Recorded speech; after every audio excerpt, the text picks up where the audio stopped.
আমার নাম মেঘনা। আমার স্বামী প্রণব আমাকে ছেড়ে চলে গিয়েছে 2 বছর হল, আরেকটি মেয়ের সাথে বিয়ে করে।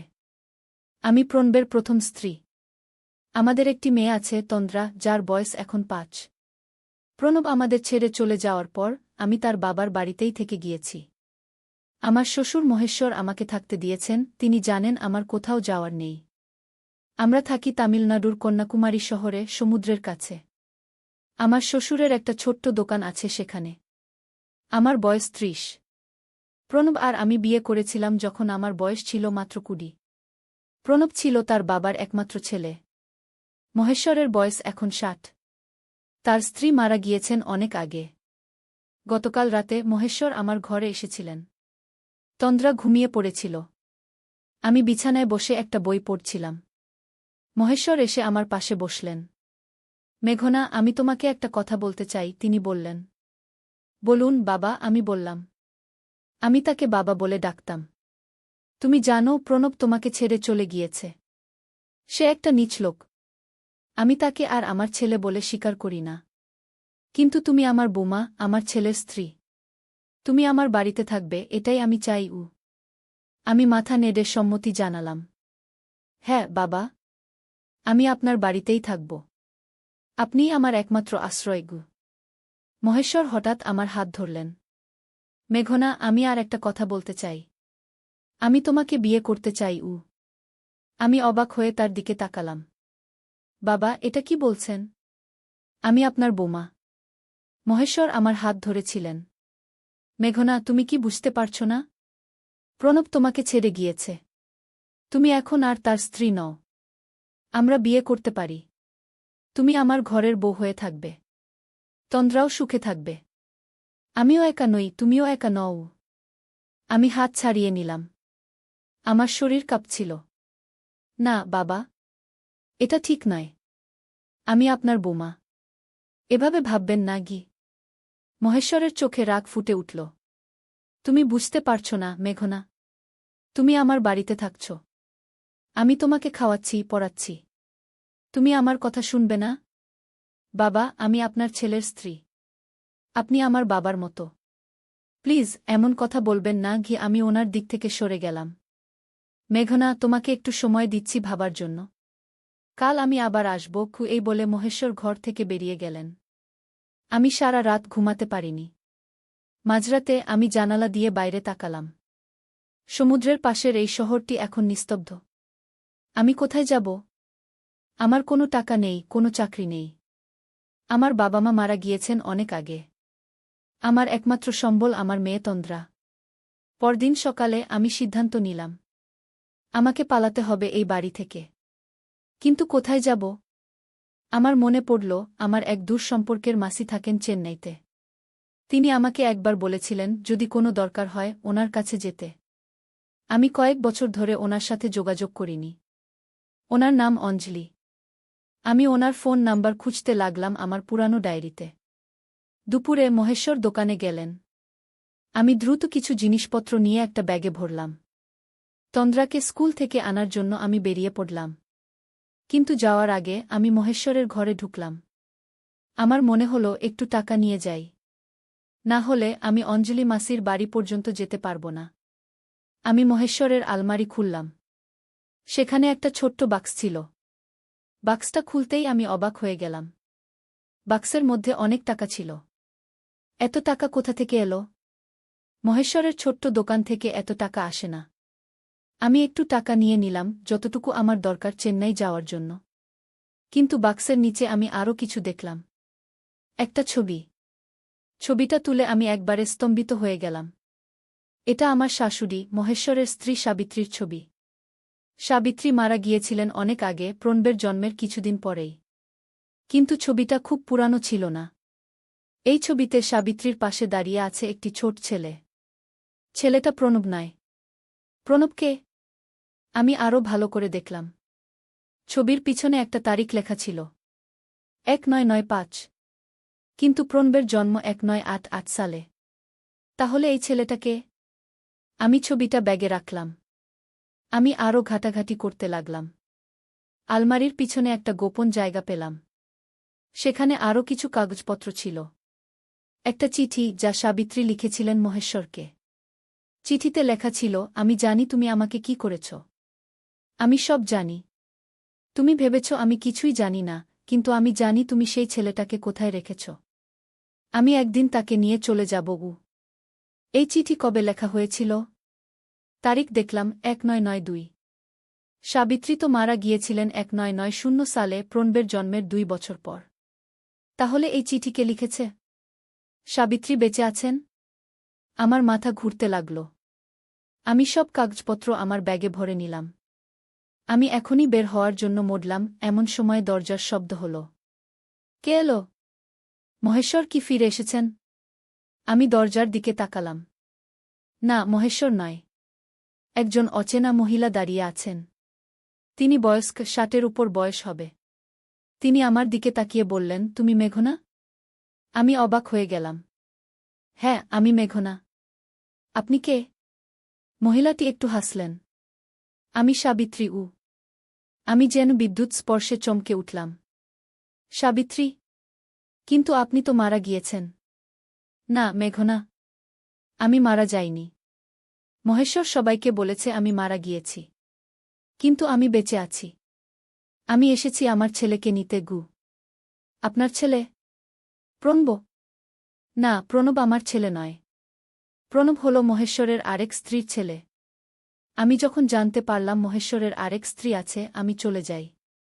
কিন্তু মহেশ্বর আমার ছেলেকে আমার কাছ থেকে ছিনিয়ে নেয়।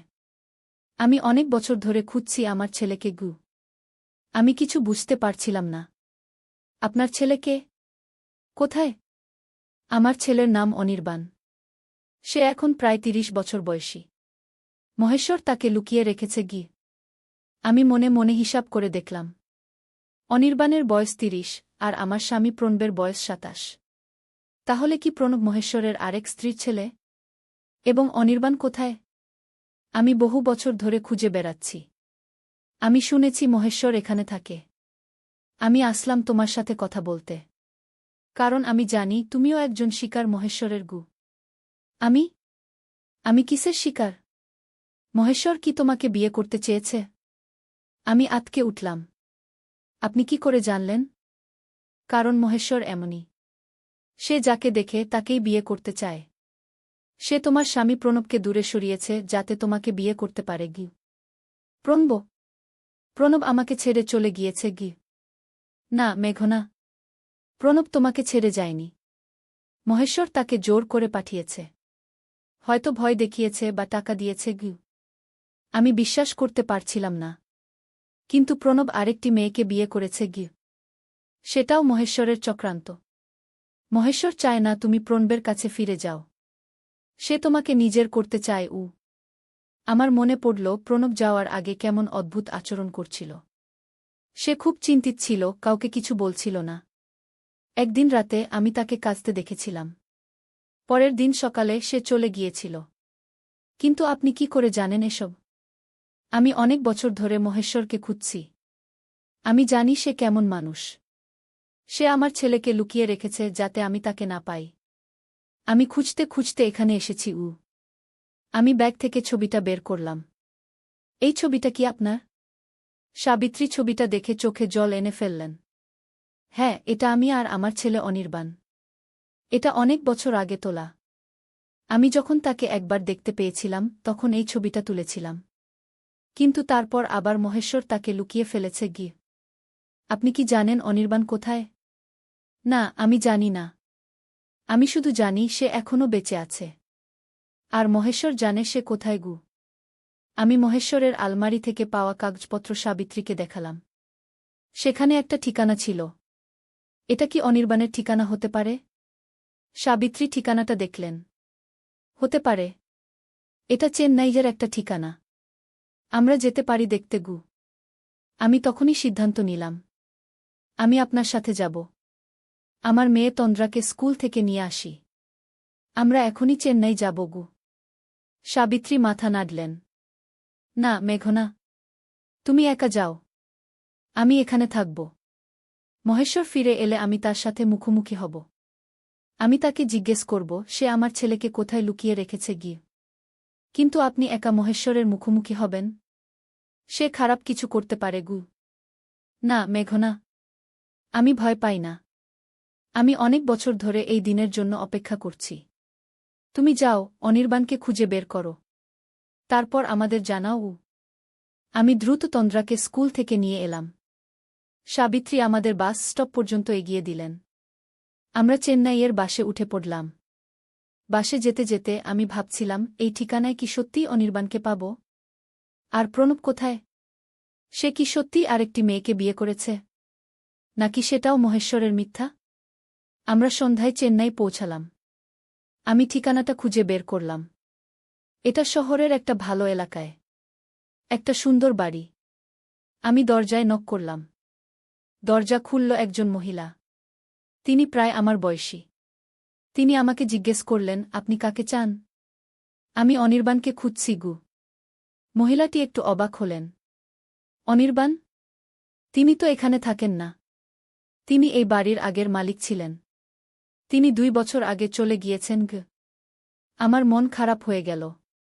আপনি কি জানেন তিনি কোথায় গিয়েছেন? না, আমি জানি না। আমরা এই বাড়িটা কিনেছি একটা এজেন্টের কাছ থেকে। অনির্বাণকে আমরা কখনো দেখিনি গি। আপনি কি জানেন সেই এজেন্টকে? আমি তার সাথে কথা বলতে চাই। মহিলাটি আমাকে এজেন্টের ফোন নাম্বার দিলেন। আমি ফোন করলাম, কিন্তু কেউ ধরল না। তখন অনেক রাত হয়ে গিয়েছিল। আমি আর তন্দ্রা একটা হোটেলে রাত কাটালাম। পরের দিন সকালে আমি আবার এজেন্টকে ফোন করলাম। এবার একজন লোক ফোন ধরল। হ্যালো, আমি রাজেশ বলছি। আমি একটা রিয়েল এস্টেট এজেন্ট। নমস্কার রাজেশ। আমি একটা বাড়ির আগের মালিকের সম্পর্কে জানতে চাই। তার নাম অনির্বাণ গু। অনির্বাণ? হ্যাঁ, আমি তাকে চিনি। তিনি আমার মাধ্যমে ওই বাড়িটা বিক্রি করেছিলেন গু। আপনি কি জানেন তিনি এখন কোথায়? না, আমি জানি না। তিনি বলেছিলেন তিনি বিদেশে যাচ্ছেন। আমি তাকে আর দেখিনি গি। আমি হতাশ হয়ে গেলাম। আপনার কাছে কি তার কোনো ফোন নাম্বার বা ঠিকানা আছে? না, আমার কাছে তার কোনো যোগাযোগের তথ্য নেই। তিনি বাড়ি বিক্রি করার পর সব টাকা নিয়ে চলে গিয়েছিলেন গু। আমি ফোন রেখে দিলাম। এখন কি করব? আমি সাবিত্রীকে ফোন করলাম, ওনার নাম্বারটা আমি রেখে দিয়েছিলাম। সাবিত্রী মাসি, আমি ঠিকানায় গিয়েছিলাম, কিন্তু অনির্বাণ সেখানে নেই। তিনি 2 বছর আগে চলে গিয়েছেন বিদেশে গু। সাবিত্রী একটু চুপ থাকলেন। আমি বুঝতে পারছি। মহেশ্বরও ফিরে আসেনি এখনো। আমি অপেক্ষা করছি গু। আপনি সাবধানে থাকবেন। আমি আপনাকে পরে ফোন করব গু। আমি হোটেলে ফিরে এলাম। কি করব ভেবে পাচ্ছিলাম না। তন্দ্রা খেলছিল। আমি জানালা দিয়ে বাইরে তাকালাম। হঠাৎ আমি একজন লোককে দেখলাম। লোকটা আমার দিকে তাকিয়েছিল। আমি ভালো করে দেখলাম। এ তো প্রণব। আমি দৌড়ে নিচে গেলাম। প্রণব সত্যিই সেখানে দাঁড়িয়েছিল। আমি তার কাছে গিয়ে বললাম, প্রণব, তুমি এখানে? প্রণব আমার দিকে তাকালো। তার চোখে বিষণ্ণতা। মেঘনা, আমি তোমাকে খুঁজছিলাম। কিভাবে আমাকে এখানে পেলে? আমি তোমাকে খুঁজিনি প্রণব। আমি অন্য কাউকে খুঁজছিলাম কে আমি বললাম। অন্য কাউকে? কাকে? প্রণব জিজ্ঞাসা করল। অনির্বাণ নামে একজনকে। তুমি কি তাকে চেনো? প্রণবের মুখ সাদা হয়ে গেল। অনির্বাণ? কিভাবে তুমি তার নাম জানলে? প্রণব, আমাকে সত্যি কথা বলো। তোমার বাবা মহেশ্বর কি আমাদের মধ্যে সম্পর্ক ভাঙার চেষ্টা করেছিল? প্রণব মাথা নাড়ল। হ্যাঁ মেঘনা। বাবা আমাকে ভয় দেখিয়েছিল। তিনি বলেছিলেন যদি আমি তোমাকে ছেড়ে না যাই, তিনি তোমাকে আর তন্দ্রাকে কষ্ট দেবেন। আমি তোমাদের রক্ষা করতে চলে গিয়েছিলাম গ। আর তুমি আরেকটি মেয়েকে বিয়ে করেছ? না মেঘনা। সেটা মিথ্যা। আমি কাউকে বিয়ে করিনি। আমি বাবার কথায় চলে গিয়েছিলাম, কিন্তু প্রতিদিন তোমাদের কথা ভেবে কাঁদতাম গো। আমি চোখে জল নিয়ে প্রণবকে জড়িয়ে ধরলাম। প্রণব, আমি সাবিত্রীকে দেখেছি গু। প্রণব চমকে উঠল। সাবিত্রী? তিনি তো মারা গিয়েছেন গু। না, তিনি বেঁচে আছেন। তিনি এখন তোমার বাবার বাড়িতে আছেন। তিনি বলেছেন তুমি তার ছেলে নও। তুমি তোমার বাবার আরেক স্ত্রীর ছেলে গু। প্রণব চুপ করে গেল। হ্যাঁ মেঘনা। আমি জানি। আমি একদিন বাবার কাগজপত্র ঘাঁটতে গিয়ে সব জেনে গিয়েছিলাম। আমার আসল মা অন্য কেউ, যিনি মারা গিয়েছেন আমার জন্মের পরেই। আর সাবিত্রী হলেন বাবার আসল স্ত্রী, কিন্তু তাদের ছেলে অনির্বাণকে বাবা লুকিয়ে রেখেছিলেন গু। কিন্তু কেন? বাবা কেন এমন করবেন? কারণ বাবা পাগল, মেঘনা। তিনি মানসিক রোগী। তিনি যে কাউকে দেখেন তাকে পেতে চান। তিনি সাবিত্রীকে বিয়ে করেছিলেন, কিন্তু তারপর আমার মাকেও বিয়ে করেন। যখন সাবিত্রী এটা জানতে পারেন, তিনি চলে যেতে চান। কিন্তু বাবা তার ছেলেকে লুকিয়ে রাখেন এবং সাবিত্রী মারা গিয়েছেন বলে সবাইকে বলেন গু। আমার মাথা ঘুরছিল। কিন্তু তুমি এখানে কি করছো, প্রণব? আমি অনির্বাণকে খুঁজছি, মেঘনা। আমি জানি বাবা তাকে এখানে লুকিয়ে রেখেছিলেন। আমি যখন সত্যটা জানতে পারি, আমি অনির্বাণকে খুঁজতে শুরু করি। আমি তাকে পেয়েছিলাম, কিন্তু সে বিদেশে চলে গিয়েছে। আমি এখন তার ঠিক খোঁজ পাচ্ছি না গি। আমার ফোন বেজে উঠল। সাবিত্রী ফোন করেছিলেন। মেঘনা, মহেশ্বর ফিরে এসেছে। সে জানতে পেরেছে আমি এখানে আছি। সে খুব রেগে গিয়েছে। আমি ভয় পাচ্ছি গু। আমি প্রণবকে বললাম, প্রণব, আমাদের এখনই কন্যাকুমারী ফিরতে হবে। তোমার বাবা সাবিত্রীকে কষ্ট দিতে পারে গি। আমরা দ্রুত একটা গাড়ি ভাড়া করে কন্যাকুমারী রওনা দিলাম। তন্দ্রাকে নিয়ে আমরা গাড়িতে উঠলাম। পুরো রাস্তায় আমি চিন্তা করছিলাম, আমরা কি ঠিক সময়ে পৌঁছাতে পারব? রাস্তায় যেতে যেতে প্রণব আমাকে আরও কিছু বলল। মেঘনা, আমি যখন চলে গিয়েছিলাম, আমি কলকাতায় গিয়েছিলাম। সেখানে আমি একটা ছোট্ট চাকরি পেয়েছিলাম। একদিন আমি একটা লোককে দেখলাম, যে আমার খুব মতো দেখতে। পরে জানতে পারলাম সে আমার ভাই অনির্বাণ। আমি তার সাথে কথা বললাম, আমি কে তা না বলে। অনির্বাণ আমাকে বলল সে তার মাকে খুঁজছে গু। তুমি তাকে বললে না তুমি কে? না, আমি ভয় পেয়েছিলাম। কিন্তু আমি তাকে আমার ঠিকানা দিয়েছিলাম। কিছুদিন পর সে চলে গেল। আমি শুনলাম সে তার মাকে খুঁজতে চেন্নাই গিয়েছে। আমি তখন তাকে খুঁজতে শুরু করলাম গু। তাহলে অনির্বাণ তার মাকে খুঁজছে, আর সাবিত্রী তার ছেলেকে খুঁজছেন। কিন্তু তারা দুজনেই এখন কোথায়? আমরা রাত্রি 12টার দিকে কন্যাকুমারী পৌঁছালাম। মহেশ্বরের বাড়ি গিয়ে দেখি লোকজন জমা হয়েছে। পুলিশও এসেছে। আমরা গাড়ি থেকে নেমে জিজ্ঞেস করলাম, কি হয়েছে? একজন প্রতিবেশী বললেন, মহেশ্বর আর একটি মহিলা দুজনেই খুন হয়েছেন গু। আমরা স্তব্ধ হয়ে গেলাম। কি? কে খুন করেছে? পুলিশ এখনো জানে না। ঘরের ভেতরে দুটো লাশ পাওয়া গিয়েছে গি। আমরা পুলিশের কাছে গেলাম। একজন পুলিশ অফিসার আমাদের জিজ্ঞেস করলেন, আপনারা কারা? প্রণব বলল, আমি মহেশ্বরের ছেলে প্রণব। এটা আমার স্ত্রী মেঘনা আর আমার মেয়ে তন্দ্রা গ। অফিসার আমাদের দিকে তাকালেন। আপনারা কোথা ছিলেন? আমরা চেন্নাই গিয়েছিলাম। আমরা এইমাত্র ফিরেছি গু। আপনারা আসুন, ঘটনাস্থল দেখুন কু। আমরা বাড়ির ভেতরে গেলাম। মহেশ্বর আর সাবিত্রী দুজনেই মারা গিয়েছেন। তাদের পাশে একটা চিঠি পাওয়া গিয়েছে। চিঠিটা মহেশ্বরের লেখা। চিঠিতে লেখা ছিল, আমি আমার জীবনের সব পাপের জন্য দুঃখিত।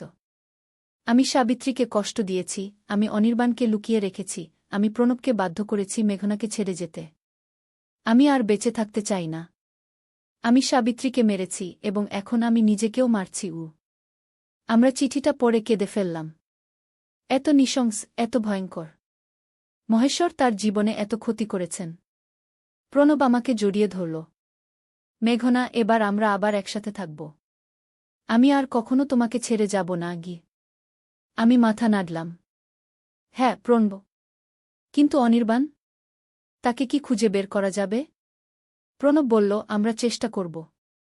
অনির্বাণও আমাদের পরিবারের অংশও। 2 মাস পর আমরা শিবমুদ্রম চলে আসি। এটা তামিলনাড়ুর একটা সুন্দর জায়গা, সমুদ্রের কাছে। আমরা এখানে একটা ছোট বাড়ি কিনি। প্রণব একটা ভালো চাকরি পায়। আমিও একটা স্কুলে শিক্ষিকার চাকরি নিই। আমাদের মেয়ে তন্দ্রাও স্কুলে ভর্তি হয়। একদিন আমরা সমুদ্র সৈকতে বেড়াতে গিয়েছি। হঠাৎ আমি দূরে একজন লোককে দেখলাম। লোকটা খুব প্রণবের মতো দেখতে। আমি প্রণবকে ডাকলাম, প্রণব, ওখানে দেখো। প্রণব তাকালো। এ তো অনির্বাণ। আমরা দৌড়ে গেলাম তার কাছে। অনির্বাণ আমাদের দিকে তাকালো। সে প্রণবকে চিনতে পারল। তুমি? তুমি কি সেই লোক যাকে আমি কলকাতায় দেখেছিলাম? প্রণব মাথা নাড়ল। হ্যাঁ, অনির্বাণ। আমি প্রণব, তোমার ভাই। অনির্বাণ অবাক হয়ে গেল। আমার ভাই? কিন্তু আমার তো কোনো ভাই নেই। আমরা অনির্বাণকে সব বললাম। কিভাবে মহেশ্বর তাকে লুকিয়ে রেখেছিলেন, কিভাবে সাবিত্রী তাকে খুঁজে বেড়াচ্ছিলেন, আর কিভাবে সব শেষ হয়েছিল। অনির্বাণ চুপ করে শুনল। আমি জানতাম আমার মা আমাকে খুঁজছেন। আমি তাকে খুঁজে বেড়াচ্ছিলাম। কিন্তু আমি কখনো জানতাম না আমার ভাইও আছে। প্রণব অনির্বাণকে জড়িয়ে ধরল। ভাই, আমরা এতদিন তোমাকে খুঁজেছি। এখন আমরা একসাথে থাকব। অনির্বাণ দীর্ঘশ্বাস ফেলল। আমার মা? তিনি আর বেঁচে নেই? না ভাই। তিনি মারা গিয়েছেন। কিন্তু তিনি তোমাকে খুব ভালোবাসতেন। তিনি শেষ পর্যন্ত তোমাকে খুঁজেছিলেন। অনির্বাণের চোখে জল এলো। আমি সারা পৃথিবী ঘুরে বেরিয়েছি আমার মাকে খুঁজতে। আমি বিদেশে গিয়েছিলাম, আবার ফিরে এসেছি। আমি তাকে খুঁজে পাইনি। কিন্তু আমি আমার ভাইকে পেয়েছি। আমরা তিনজন একসাথে শিবমুদ্রমের সমুদ্র সৈকতে দাঁড়িয়ে রইলাম। সূর্য ডুবে যাচ্ছিল। সমুদ্রের ঢেউ আমাদের পায়ে লাগছিল। আমরা তিনজন হাত ধরাধরি করে দাঁড়িয়েছিলাম। অনির্বাণ আমাদের সাথে থাকতে রাজি হল। সে একজন লেখক, দেশবিদেশ ঘুরে গল্প লেখে। আমরা একসাথে একটা নতুন জীবন শুরু করলাম শিবমুদ্রমে। মাঝে মাঝে রাতে যখন ঘুম আসে না, আমি ভাবি সেই রাতের কথা, যেদিন মহেশ্বর আমার ঘরে এসেছিলেন। কি হতো যদি আমি তখন পালিয়ে না যেতাম? কি হতো যদি আমি মহেশ্বরের আলমারি না ঘাঁটতাম? কি হতো যদি আমি সাবিত্রীকে না দেখতাম? কিন্তু এসব ভাবনা দূরে সরিয়ে আমি ঘুমিয়ে পড়ি। আমার পাশে প্রণব ঘুমিয়ে থাকে। পাশের ঘরে ঘুমায় তন্দ্রা। আর উপরের ঘরে থাকে অনির্বাণ। এটাই আমার পরিবার। আর এই পরিবারের গল্প বলবো আমি আমার নাতিনাতনীদের কাছে যখন তারা বড় হবে। আমার নাম মেঘনা, আর এটা আমার জীবনের গল্প।